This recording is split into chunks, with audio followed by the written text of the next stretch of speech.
판례 우리 요약집의 공인사 제도에서 마지막 부분에 있죠. 이 부분 꼭 정리를 해두셔야 됩니다. 그래서 자격에 대한 부분은 매번 물어보기 때문에 반드시 꼭 이해를 해두셔야 돼요. 그래서 같이 판례를 물어볼 수도 있기 때문에 꼭 이해를 해두시기 바랍니다. 자, 그러면 자격에 대한 부분을 다 봤고요. 이제 등록으로 가야 되죠. 올해 등록 기준을 틀림없이 물어볼 거예요. 그러니까 이제 등록 기준 우리가 첫 주에 연습을 했고 이제 정통 등록 기준 연습은 이제 3주차나 4주차에 더 연습을 할 거예요. 자, 그러면 보겠습니다. 옳은 것을 모두 옳은 것을 그랬어요. 그러면 다른 법률에 의하여 중개업을 할 수 있는 법인, 이거 한 문장으로 읽어야 되죠. 이게 뭐예요? 특수법인. 특수법인은 모두 중개사무소에 등록을 하지 않고도 중개업을 할 수 있다. 틀렸죠? 특수법인 중에 유일하게 등록을 요구하는 게 뭐예요? 한국자산관리공사. 한국자산관리공사는 등록을 요구합니다. 근데 지역능업은 등록이 필요 없죠. 그래서 모두 틀렸어요. 니은 자연인의 경우 공인중개사인자는 중개사무소에 등록을 신청할 수 없다. 맞잖아 이거. 우리 자연인의 경우는 반드시 자격증이 있어야 되죠. 그럼 변호사일지라도 공사자격증이 없으면 등록할 수 있어요 없어요? 없고요. 그럼 변호사 이거 등록 기준을 적용한다 안 한다? 적용한다예요. 그러니까 변호사일지라도 자격증이 없으면 등록 못합니다. 그러므로 자연인의 경우는 반드시 자격증이 있어야 됩니다. 자, 그러므로 니은 질문 맞았어요. 이거를 정확하게 이해하고 계셔야 되고요. 등록은 신청할 수 있는데 안 받아준다 그런 식으로 생각하면 안 돼요. 똑같이 우리가 우리 법 9조 2항 소속 공인중개사는 등록을 신청할 수 없다. 등록은 신청할 수 있는데 안 받아줄 뿐이다. 그러면 안 된다고 그랬어요. 맞는 질문입니다. 그래서 자연인 공사인자는 절대 등록을 신청할 수 없습니다. 그러므로 맞고요. 디귿 실무교육 수료 여부를 전자적 범으로 확인 가능했습니다. 실무교육 수료증사본 내왔네요. 안 내죠. 전자적 범으로 확인 가능은 조치했어요. 그러면 실무교육 수료증사본을 내지 않습니다. 원칙은 내야 되죠. 근데 실무교육을 위탁받은 기관이 전자적 범으로 확인 가능한 조치를 해놓으면 이때는 실무교육 수료증사본을 내지 않습니다. 이해되시고 다음 리을 협동조합 기본법상 사회적 협동조합은 등록을 할 수 없다는 거 알죠? 그래서 여기는 이제 정답을 안 쳤을 걸고 그러면 지금 옳은 거라 했으니까 니은과 디귿이셨습니다. 이게 정답 1번이었어요. 바로 꼭 맞췄어야 되는 문제입니다. 이것도 아무리 봐도 틀릴 거이 없네. 그래도 풀 때는 어려웠죠? 어려웠습니다. 그래서 우리가 이제 문제를 풀 때 그 시험장에서 말이에요. 이게 시험지를 처음 받아보면 굉장히 여러분들이 당황하거든요. 그러니까 어려운 질문이 떠버리면 당황해요. 그러니까 당황하지 말고 체크하고 통과해버려야 돼요. 안 보이면. 체크하고 통과하고 전체 80문제를 쭉 보고 나서 다시 돌아오시면 돼요. 그러니까 당황할 필요가 없이 자기 자신을 믿어야 됩니다.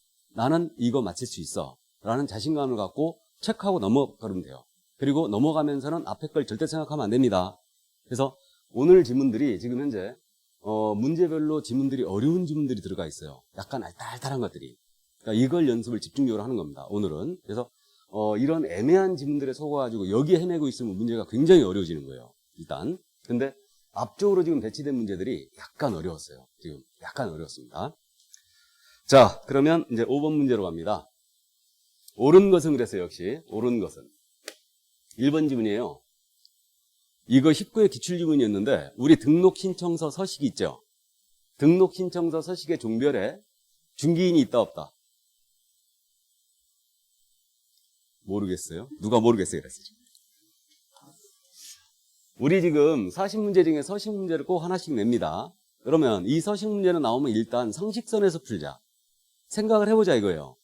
그러면 등록신청서 서식이 있는데 중개사무소 개설록 신청서 신청인 표시되고요. 그 다음에 여기 종별란이 있죠. 종별 표시란이 있어요. 등록증 서식에도 종별이 있습니다. 우리 신청 서식에는 전부 다 종별이 있어요. 종별을 표시하는데 그럼 종별 표시란에 등록 신청 서식이니까 여기에 법인과 공인중개사만 있지 중개인이 있을 턱이 없죠. 중개인으로 등록 신청할 수 있어요 없어요? 없어요. 그러니까 1번 질문 틀린 거예요 바로. 그래서 중개인은 들어가지 않습니다. 19회 때 기출지문이었어요. 19회 때 어떻게 물어봤냐면 중개사무소 개설록 신청서 서식상 개업공사의 종별로는 법인과 공인중개사만 있다. 맞는 질문이죠. 중개인은 없습니다. 그러나 등록증 서식 있죠. 우리 중개사무소 개설등록증 서식에는 여기에 종별란에 중개인이 있어요. 여기에는. 그래서 우리 중개인은 신고나 허가받고 되신 분들인데 전부 다 등록증으로 현재 바꿔준 겁니다. 그래서 종별란에 법제 7638호 구칙제익조 제2항 기업공사 있습니다. 등록증 서식에는. 근데 신청서에는 없죠. 당연히 중개인으로 등록 신청 안 되니까. 그러니까 이 지문을 중개인으로는 등록을 신청할 수 없다 그러면 여러분들 그냥 쉽게 알아봐요. 쉽게 알아보는데 그런 건 우리가 여기서 연습할 가치가 없는 지문이죠. 그러니까 이걸 비껴친 거예요, 지금. 식구의 기출을 약간 바꿔서 낸 겁니다. 그래서 이 지문이 어려웠어요. 그래도. 자, 그 다음 2번 지문은 틀렸다는 거 알아봅니다. 우리 요즘 보증 가지고 시기를 장난치는 거 많이 냅니다. 즉시 아니죠. 업무를 개시하기 전. 꼭 알아봤어야 되고. 다음에 공인인증사일지라도 등록을 안 했다면 이거 중개업 해버리면 무등록 중개업이죠. 그래서 공인인증사일지라도 등록을 안 했다면 무등록 중개업으로 처벌이 됩니다. 그래 틀렸고. 다음, 등록을 하지 않냐고 중개업을 하는 자에게 미등기 부동산 전매에 대한 중개를 의뢰하는 행위입니다. 우리 법상 처벌 대상이 될 수 있다 없다? 될 수 없다. 무등록 중개업자에게 중개를 의뢰하는 행위 자체는 처벌 대상이 될 수 없다. 작년에도 나왔던 질문이죠, 이거. 그래서 처벌 대상이 될 수 없고요. 그 무등록 중개업자의 공동정범으로도 처벌할 수 없다. 그래서 이 질문, 여기다 정답 질문 절대 안 되죠. 그러나 5번 질문입니다. 다른 사람에게 자기의 상호를 사용하여 성명을 사용하여 업무하겠어요. 이건 대여와 똑같죠. 그러면 등록이 취소되죠. 필요적 등록 취소고 1-1이죠. 이거는 1년 이하의 징역 또는 1,000만 원 이하의 벌금에 처하게 됩니다. 그래서 5번에 정답 쳤어야 돼요. 근데 1번 질문이 좀 어려웠습니다. 나머지에는 정답이 안 나갔을 것 같고, 그러니까 내가 정답을 어디다 썼느냐도 중요합니다. 그러니까 그 부분을 반드시 수정을 해나가야 돼요. 그러니까 내가 어디서 잘못을 생각을 했는가, 잘못 생각했는가, 이 부분을 꼭 고치셔야 됩니다. 자, 그 정답 5번이었어요. 자, 그럼 6번 문제로 가십니다. 결격 사유로 들어왔는데 결격은 물론 매번 출제하죠.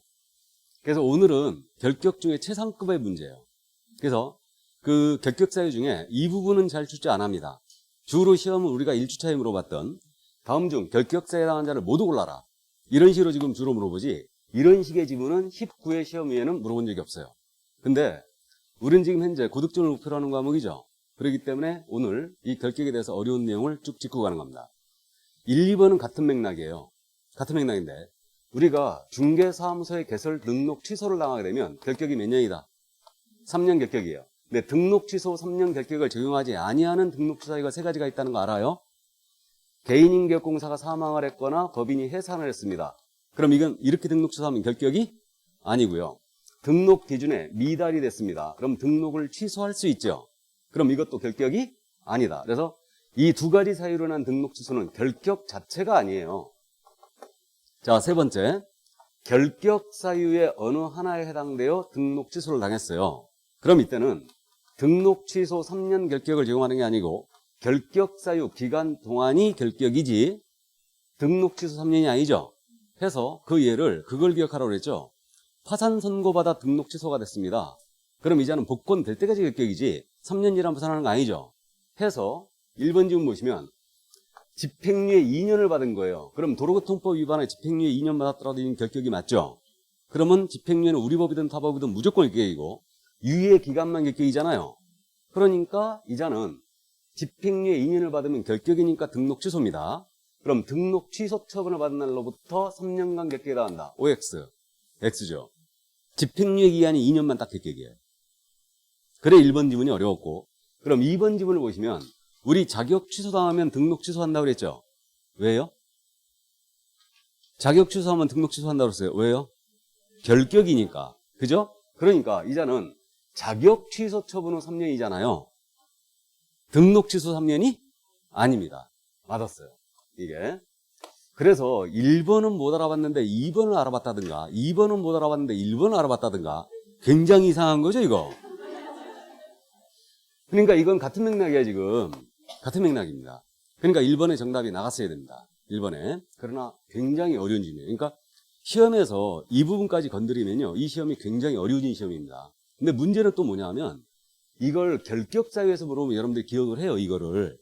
근데 19회 때도 그랬는데 이걸 결격에서 물어본 게 아니고 행정처분 있죠. 등록 취소 쪽에서 물어본 거예요, 갑자기.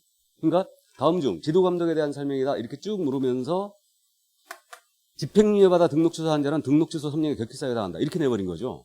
틀렸죠? 틀렸어요. 그러니까 집행유예 기간만이 딱 그게. 그러니까 이거를 등록 취소